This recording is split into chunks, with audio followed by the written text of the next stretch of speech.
ku mne príde sen, vždy vchádzam do rozprávky, ticho jak biely tieň. Prichádza z veľkej ďalky na počesť bielých stúch, škriatok, čo mávnutím všetko zmení.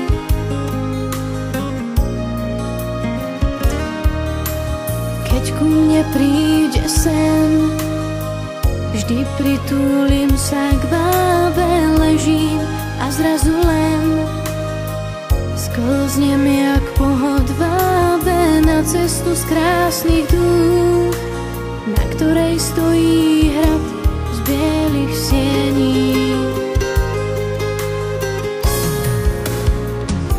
Sám kráľ ma víta vždy na nádvorí, sám hradnú bránu otvorí a v tom 1000 sviec sa rozhorí.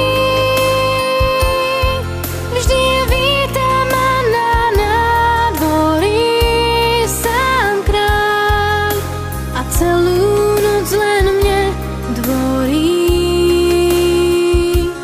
až kým tých 1000 sviec dohorí.